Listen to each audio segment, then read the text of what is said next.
Muy bien, el tema que nos falta por ver es este que se llama responsabilidad internacional. Vamos a conocer un poquito de este tema y vamos a empezar.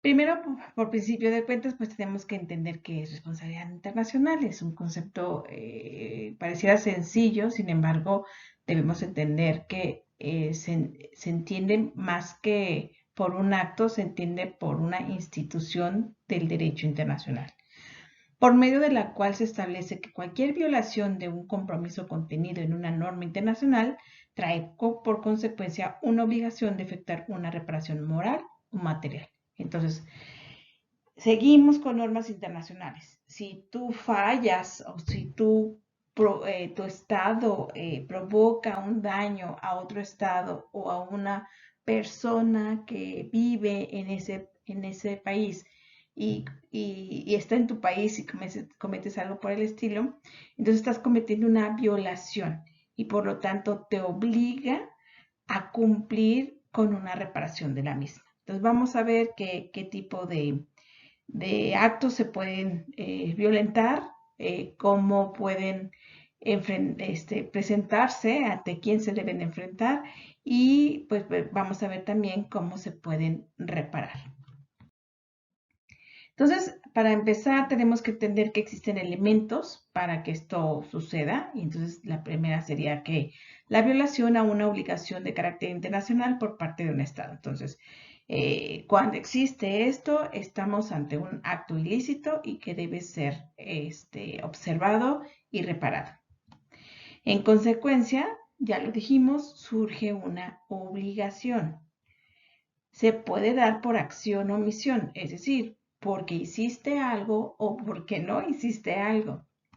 Es considerado un hecho ilícito, eso es importante, y la ilicitud implica la transgresión a una norma de derecho internacional. Entonces, aquello que se haya cometido debe realmente estar observado por las normas internacionales, pues para que ésta pueda tener una observancia y por lo tanto exista un juicio y exista una resolución con respecto a ello. Entonces, por ahí en plataforma van a ver que tienen dos tareas. Esta precisamente es sobre la presentación que estamos viendo el día de hoy. Ahí vienen ya especificado lo que necesitan hacer y entonces por favor les pido que trabajen ahí en equipo para que puedan hacer esta tarea sobre grupos beligerantes y sobre protección diplomática. Muy bien, ¿qué, qué cosas se puede observar de esta responsabilidad internacional? Bueno, existen muchas. Es importante que ustedes sepan que, por ejemplo, existe el tema ahorita más controversial es el clima, el cambio climático y la afectación al medio ambiente.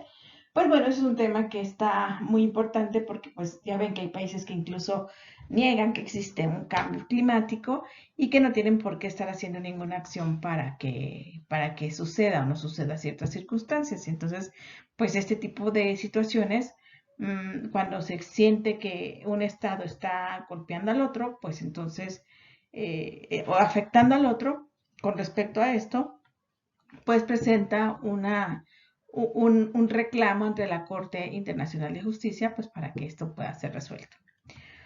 Otro tema que podría ser interesante, por ejemplo, muchos países están teniendo grandes afectaciones en todo sentido, en el sentido de salud, en el sentido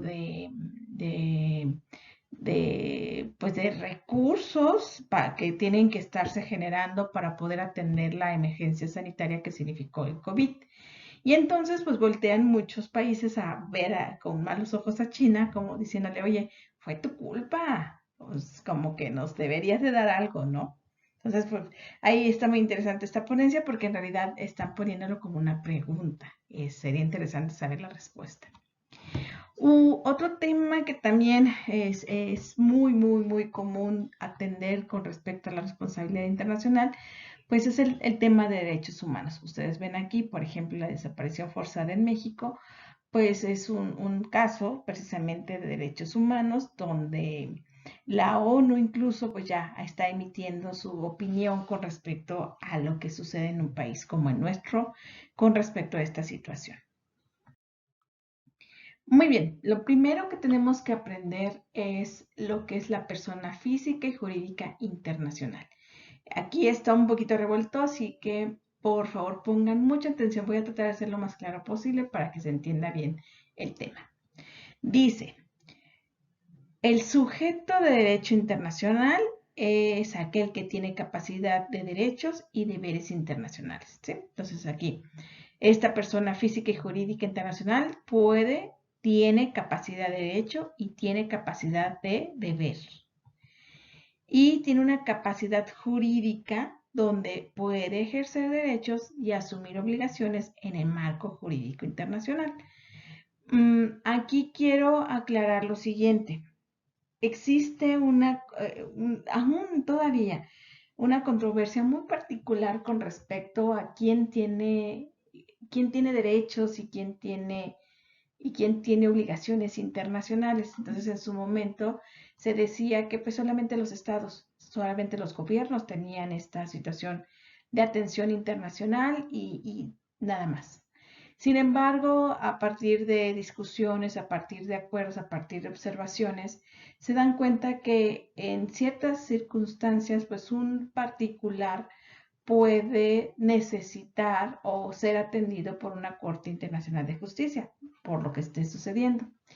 Entonces, este es un dato muy importante eh, porque estas representaciones, bueno, ya se las explicaré un poquito más adelante para que sepan cómo sucede, cómo un particular puede presentarse ante la Corte Internacional de Justicia para ser atendido. Entonces, ahorita les explico eso. Por lo que, bueno, hoy en día podemos decir que los sujetos de derecho internacional público pues, son los estados internacionales. Ellos son los que siguen teniendo como que la mayor prioridad, son los que son más atendidos, son los que presentan más casos en la Corte Internacional, así que eso no nos debe de crear ningún conflicto. Estos son como que el natural. Pero poco a poco nos damos cuenta que alguna organización internacional puede ser sujeta a derecho internacional, es decir, puede presentar un caso a la Corte, una comunidad beligerante o una persona física. ¿Sí? Entonces, todos ellos pueden presentar, todos ellos tienen una responsabilidad internacional, son personas físicas y jurídicas que tienen tanto deberes como derechos. Ahora sí, esto es lo que necesito explicarles. ¿Cómo puede ser atendido un caso de responsabilidad internacional? Es decir, cuando hay un caso ilícito de magnitud internacional y quieres ser presentado ante la Corte Internacional, entonces, ¿cómo lo haces? ¿Cómo puedes hacer el proceso de legitimación? Pues bueno, existen dos vías. La primera es la relación jurídico-procesal, donde el sujeto, es decir, quien esté presentando la queja, el sujeto del litigio, se presenta ante el juez y a esto se le llama lucus standi, es decir, yo me presento ante el juez, eso significa lucus standi, yo puedo presentarme ante el juez de la Corte Internacional de Justicia para ser atendido sobre el tema que me compete, ¿no? Y presentar mi queja pues bueno, que la Corte haga lo concerniente. Es bien importante destacar que para esto los estados pueden llevar este camino. ¿Sí? El gobierno mexicano tiene una situación y se presentan ante la Corte y es un locus standi, es decir, no tiene que buscar a nadie que lo represente, solamente tiene que hacer su queja, presentarla y ser atendido. Pero existe otra situación donde está la relación jurídico-material, donde el sujeto que quiere presentar una queja, que quiere presentar alguna situación ante la Corte Internacional, pues no puede hacerlo él directamente. Entonces, otra persona se presenta en lugar de él y a esto se le llama ius standi.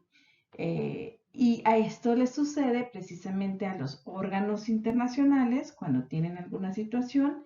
Ellos no pueden ir directamente con la Comisión de Derechos Internacionales y tampoco un particular. Requiere que sean atendidos por medio de una institución jurídica para presentar su caso. Entonces, no se alarmen si esto se les hace dificilillo de entenderlo. Por ahí les agregué un video que les pido por favor vean para que precisamente tengan más noción de lo que esto significa. Muy bien, entonces, ya entendiendo, el Estado, si tiene aquí alguna cuestión de relación de responsabilidad internacional que presentar, pues bueno, directo a la corte con el juez y para esperar una resolución. Eres una persona física, una persona, un individuo o una organización, ok, necesitas irte por otra vía. Pero por eso sería importante que entendamos por qué, porque el Estado sí puede irse derecho hasta con un juez para ser atendido, pues bueno, porque dice aquí, el Estado tiene la personalidad jurídica internacional de manera natural y originaria. Entonces, si nos remontamos a la historia y cuando comenzamos a ver todos estos temas de la responsabilidad, de toda la parte internacional y las leyes, de sus fuentes y toda esta parte, supimos y vimos que pues todo comenzó con la Convención de Viena, ¿no? Y que de ahí muchos artículos todavía se están utilizando pues para atender cuestiones internacionales. Entonces, la Convención de Viena fue una creación entre naciones para las naciones, para los acuerdos que necesitan esas naciones. Entonces, por eso, el Estado es por el que originalmente tenemos un derecho internacional público. Y como ya lo mencioné, se comienzan a observar ciertas situaciones que no estaban contempladas y entonces se dan cuenta que, bueno, ya necesito ir un poquito más allá de la situación. Pero originalmente ellos eran, no es por ninguna causa más extraña, más que ellos le dieron origen y pues ellos eran lo que se tenían que atender. Entonces, ok, ya entendimos por qué. Ahora nos dice aquí que de acuerdo a la Convención Panamericana de Montevideo en 1933, él entiende que el Estado se compone por población, territorio, gobierno y capacidad de relacionarte con otros estados. Entonces, si te constituyes y tienes población dentro de este territorio y estableces un gobierno y estableces una capacidad para poderte relacionar con otros estados, ok, entonces se te puede dar la personalidad física jurídica para ser representado internacionalmente.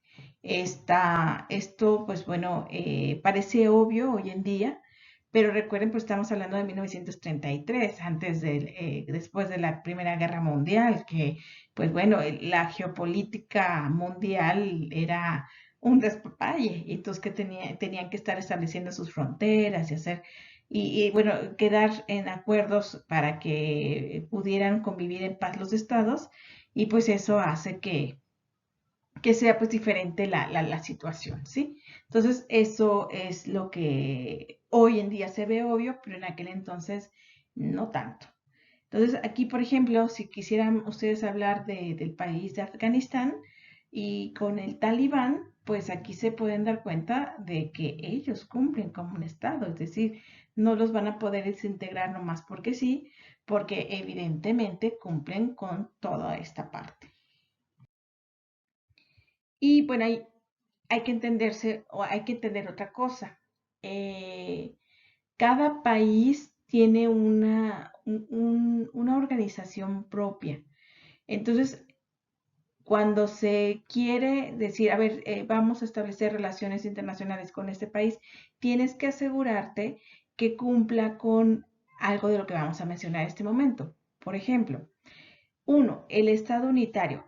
Tendrías que preguntarte, ¿este Estado es unitario? Es decir, que su territorio se encuentra unido, o sea, está establecido que ese es su territorio, está legalmente constituido, que sus fronteras son de aquí y acá, o a veces cuando, por ejemplo, Estados Unidos, ¿no? Cuando tienes islas que son parte tuya, o como Alaska, que es parte de Estados Unidos, pero está bien delimitado, está bien definido, ok, ya, este estado cumple. La otra, existe unificación de ordenamientos jurídicos, es decir, hay leyes, hay normas, hay una constitución y eso, pues bueno, en cualquier país, como lo vieron, significa que hay un gobierno que está rigiendo, hay un gobierno que está poniendo orden a ese país y por lo tanto, ok, entonces sí tiene este estado unitario. Por otra parte, hay países que se constituyen políticamente de manera diferente. Entonces necesitas entender, este país, su constitución política la comprendo, es decir, existen países republicanos, existen países soberanos, existen países con monarcas, existen países bueno, que tienen diferentes divisiones políticas de poder y esas realmente están funcionando. Por ejemplo, pues acaba de salir las noticias que acaban de hacer un golpe de Estado en cierto país y entonces, por ejemplo, esta división de poderes ya no existe. Entonces, hasta que se reorganice el sistema, este estado podrá ser tomado como un estado con relaciones internacionales. Entonces, hay que tener cuidado en este aspecto. Ok, ¿qué condiciones del estado pudiera presentarse? Bueno, existe pues lo que es el nacimiento y la extinción de un estado. Entonces, igual, de la misma manera, hoy en día esto va a parecer sumamente obvio, pero recuerden que estamos hablando después de la Primera Guerra Mundial, antes de la Segunda Guerra Mundial, donde pues esta geopolítica estaba hecha camote. Entonces, ¿cuándo puedo decir que un estado está naciendo? Bueno, cuando su territorio, cuando tiene un territorio y ese territorio tiene población y esa población tiene un gobierno, tiene una estructura, tiene normas, tiene leyes, tiene un sistema político establecido y entonces cuando tienen estas cosas se puede decir que el país está dado.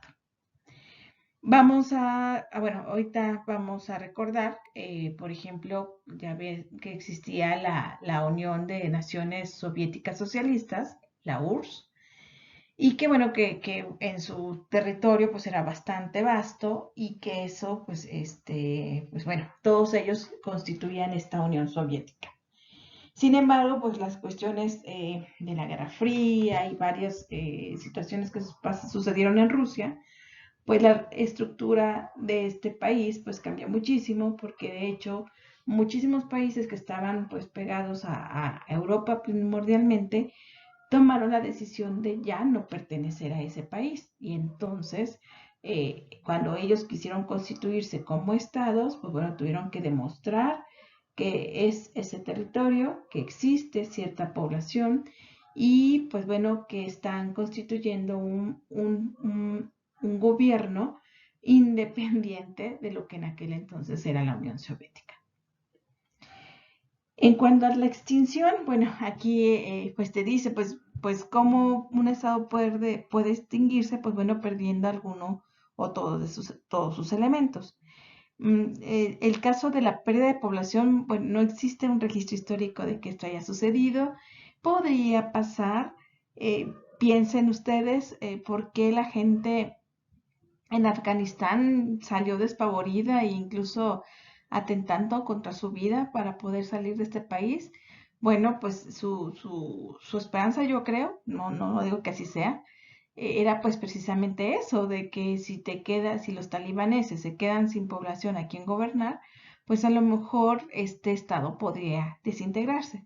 Pues, pero ya ven, ya hicieron algunas hay cuestiones para resolver este asunto y pues ya no van a poder. Y otro que sí ha pasado, y está el caso de, precisamente después de la Primera Guerra Mundial, pues el caso del Imperio Austrohúngaro, que pierde su territorio y pues que se ve dividido, se ve repartido entre los países que intervinieron en la Primera Guerra Mundial, y entonces al perder ese territorio pues desaparece este Estado. Y por último, pues obviamente pues sería la pérdida del gobierno. Lo que les estoy diciendo, pues ahorita con el golpe de Estado que recibió este país, eh, tiene que observarse que se organicen políticamente, pues para que este Estado no caiga en la posibilidad de perder su condición. Ese es el video que les voy a compartir, así Hablemos de que los individuos como por sujetos de favor derecho es muy internacional. importante que lo vean porque por un Durante el lado siglo XX se les creía que los individuos explico no el podían ser tema sujetos de derecho de lo que es el internacional, grupo dado que los beligerante, nos individuos da no una podían introducción a firmar esto, tratados, y por los otro individuos no lado podían hacer nos da reclamaciones información internacionales más y precisa aparentemente de no tenían cómo se comporta obligaciones en la el plano Corte internacional. ante Sin embargo, el la devenir y el desarrollo del derecho representación internacional nos ha de un demostrado que Estado y esto ante se ha la superado representación de, por medianamente. ejemplo, un Es decir, particular. hoy en ¿Sí? día, Entonces si es bien muy los importante individuos que no lo vean. pueden firmar tratados internacionales como individuos, sí pueden hacer reclamaciones internacionales y pueden contar a su vez con obligaciones amparadas en el derecho internacional. La generación de tribunales internacionales ha producido a su vez que los individuos puedan presentarse en una jurisdicción internacional y hacer una reclamación respectiva frente a otro sujeto de derecho internacional. Los mejores ejemplos de esta situación han sido la Corte Interamericana de Derechos Humanos y la Corte Europea de Derechos Humanos. Vamos a examinar cómo funciona esta situación. La Corte Interamericana de Derechos Humanos tiene como función determinar la responsabilidad del Estado en caso de violaciones a los derechos humanos. En ese sentido, la Corte va a tener por un lado de la jurisdicción al Estado presunto violador de derechos humanos y por otro lado a la Comisión Interamericana de Derechos Humanos, quien va a presentar la demanda ante la Corte acusando al presunto Estado de haber violado la Convención Americana de Derechos Humanos u otro instrumento internacional de protección de derechos humanos. La comisión va a plantear esta demanda en representación del individuo. En ese sentido, conviene conocer el esquema sobre la legitimación procesal activa. Esta legitimación está compuesta de dos dimensiones. Por un lado, la relación jurídico-procesal y la relación jurídico-material. La relación jurídico-procesal comprende al sujeto de litigio, que es el que se presenta ante el juez y que es el que tiene el llamado locus standi, es decir, el lugar ante el juez. Por otro lado, tenemos la relación jurídico-material, en la cual se observa al sujeto de la acción, que no es otro que el titular del derecho y que en consecuencia tiene el jus standi. A veces el locus standi y el jus standi coinciden en una sola persona y en otras ocasiones estas dos dimensiones se separan en dos personas diferentes. Si no, pensemos en el ejemplo clásico en el cual una madre de familia hace una demanda de alimentos en representación de su hijo menor de edad. En este caso vamos a tener que el locus standi lo tiene la madre de familia porque ella puede presentarse ante el juez y puede ser el sujeto de litigio. Pero el jus standi lo va a tener el hijo menor de edad, quien es el titular del derecho de pensión alimentaria. En ese sentido, cuando nosotros observamos la relación o la legitimación procesal activa, vamos a observar que el locus standi lo tiene la Comisión Interamericana de Derechos Humanos porque es la que está capacitada para presentarse ante el juez y es sujeto de litigio frente al Estado. Pero el jus standi, es decir, el titular del derecho, es el individuo. ¿Por qué se ha diseñado así el proceso? Porque fue una decisión que tomaron los estados cuando diseñaron la Convención Americana y los posteriores estatutos y reglamentos de la Corte y de la Comisión Interamericana. Sin embargo, vamos a ver que en el plano europeo de protección de derechos humanos, el locus standi y el jus standi van a coincidir en un solo sujeto, que no es otro que el individuo. Así es, En la Corte Europea de Derechos Humanos, los individuos no necesitan de una comisión europea, sino que se presentan directamente a la Corte y pueden demandar a los estados por violaciones de derechos humanos. Es así como podemos concluir que los individuos tienen subjetividad jurídica internacional a nivel mediano. Tal vez no totalmente, pero sí medianamente porque pueden litigar ante tribunales internacionales. Por otra parte, vamos a tener la situación de los grupos beligerantes. Y para eso tenemos que examinar el artículo 1 del Protocolo Adicional de los Convenios de Ginebra del 12 de agosto de 1949.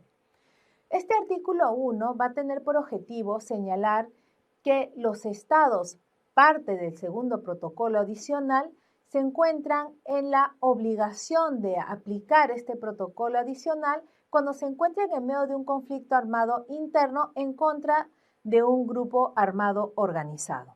Por eso hemos subrayado las siguientes líneas. El presente protocolo se va a aplicar cuando se desarrolle un conflicto en el territorio de una alta parte contratante entre sus fuerzas armadas y fuerzas armadas disidentes o grupos armados organizados que bajo la dirección de un mando responsable ejerzan sobre una parte de dicho territorio un control tal que les permita realizar operaciones militares sostenidas y concertadas y aplicar el presente protocolo.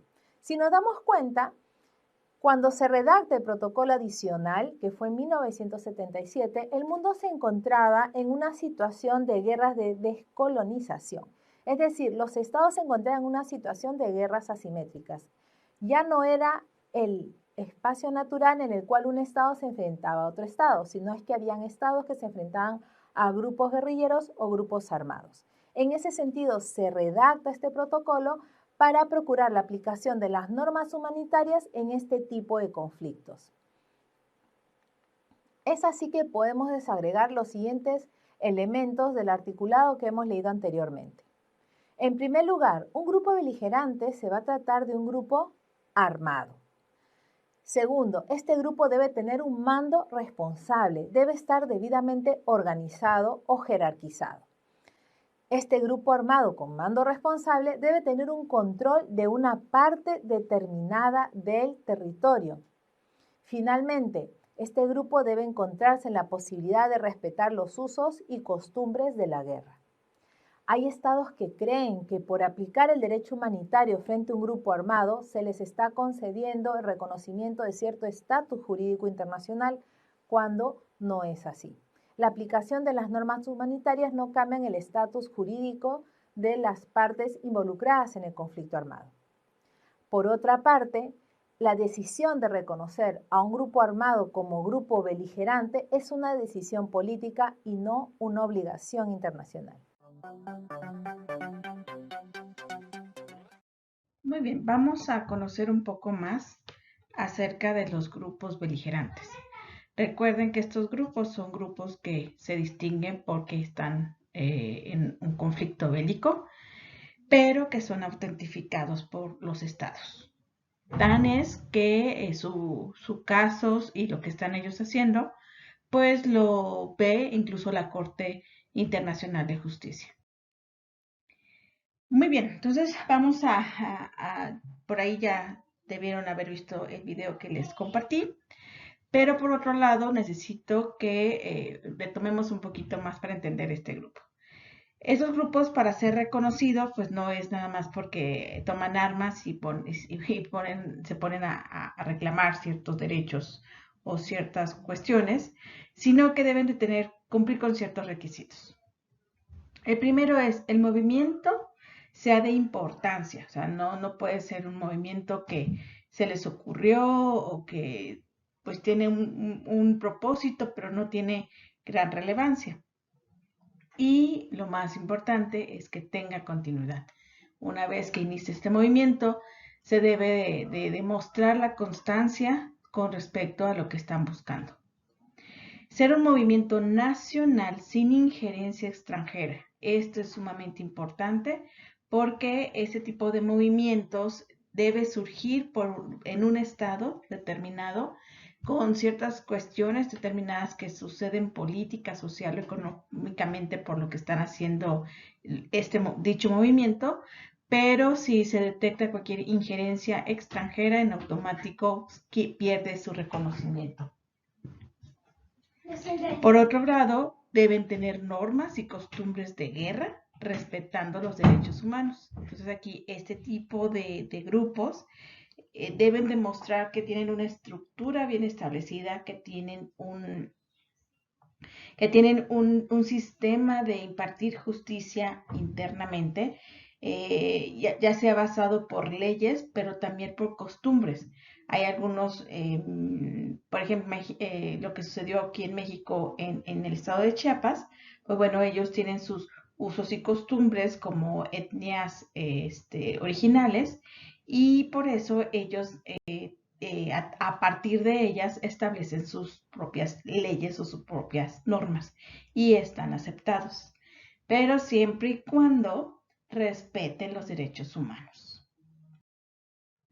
El grupo beligerante pueden instruir bloqueos, tomar presas, incluso cobrar impuestos, pero deben comportarse de acuerdo al derecho internacional público. Entonces, sí, su actuar bélico, como puede verse, está justificado o, bueno, permitido, ¿sí? Vamos a decirlo así. Está permitido a grado de que incluso puede pedir una clase de impuesto para poder continuar con su movimiento, pero siempre debe de obedecer las normas impuestas internacionalmente.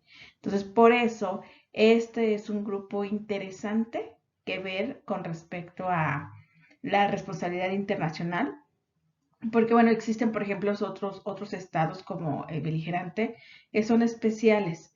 Por ejemplo, la Santa Sede es otro grupo que tiene derechos y deberes según la responsabilidad internacional, pero bueno, creo que estos grupos beligerantes es una muestra muy particular del concepto que estamos viendo con respecto a la responsabilidad internacional.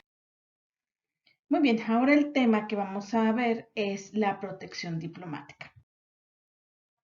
La protección diplomática es la acción que un Estado lleva a cabo frente a otro Estado u organización internacional reclamando la debida aplicación del derecho internacional cuando la relación en relación con un hecho ilícito del que ha sido víctima sus nacionales e imputable a las autoridades del Estado o la organización frente a la cual se reclama, ¿sí?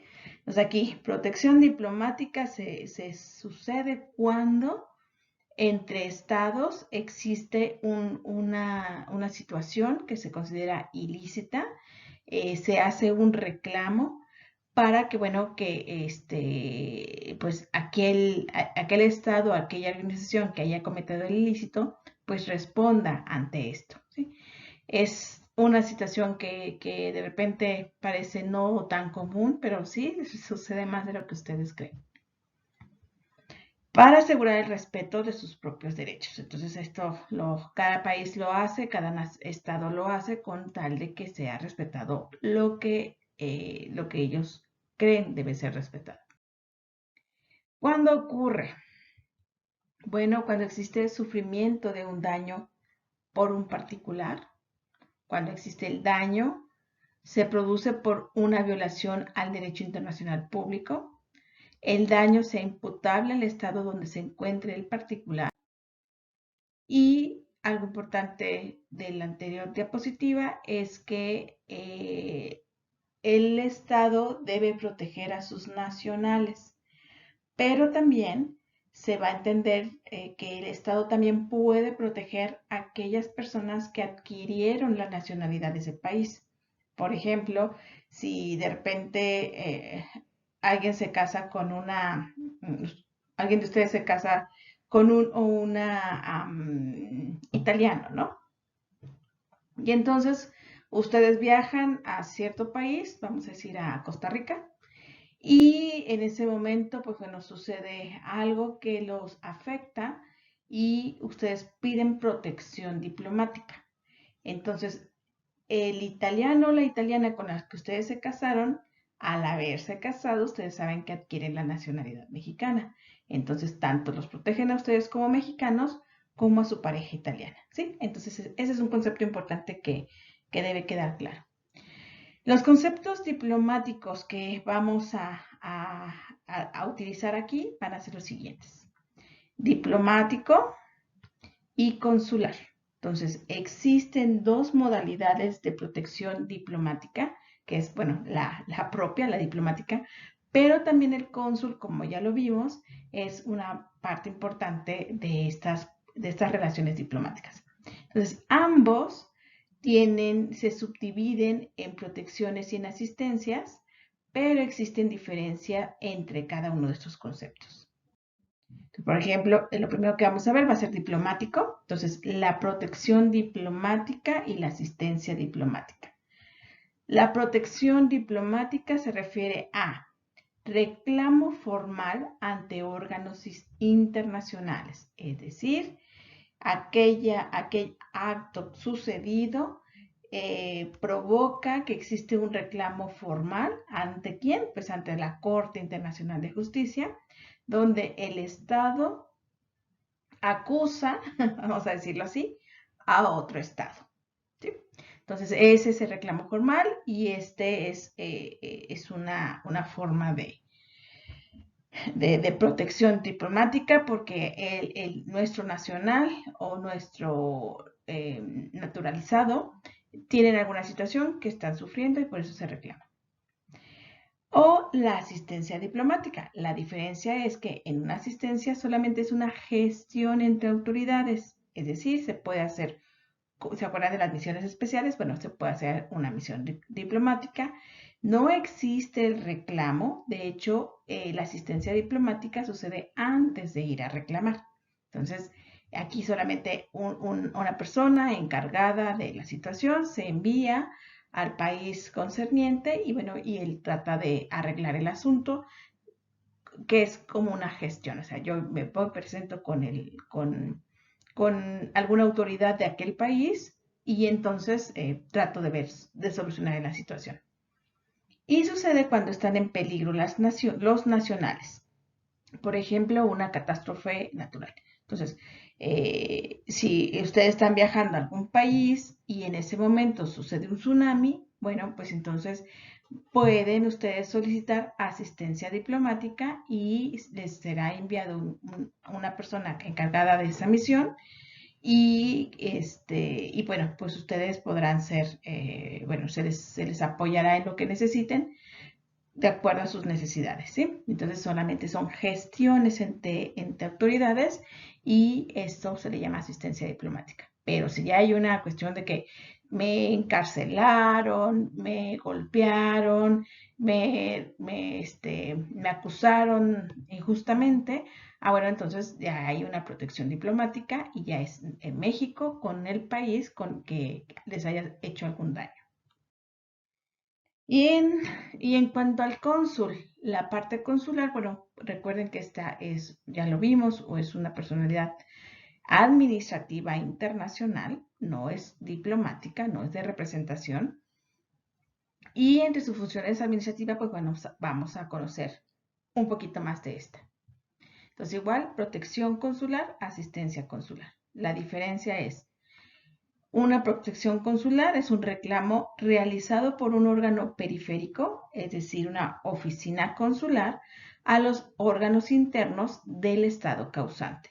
Por ejemplo, el órgano que emana el ilícito. Entonces, por ejemplo, si estás tú en otro país y resulta que en un banco no te quieren regresar tu dinero, imagínense así, ustedes abren una cuenta en un banco extranjero y por alguna causa, motivo o razón quieren retirar su dinero de ahí y no los dejan, bueno, ustedes pueden ir con el cónsul a decirles la situación y entonces el cónsul va a la oficina, el representante de la oficina consular, pues iría al órgano que corresponde de acuerdo a las leyes de servicio bancario que pudiera existir en ese país.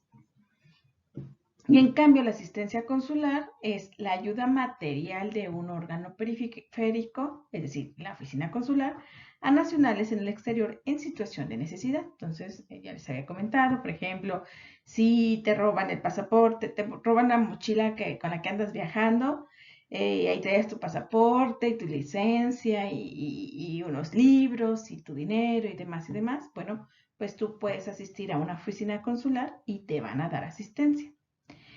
Otro caso que puede ser también de asistencia, bueno, es un caso de repatriación, representación o defensa, o incluso una cuestión de suspensión de condena, ¿sí? Entonces, estos son ya casos más extremos, pero que finalmente el cónsul tiene la facultad de asistir al nacional.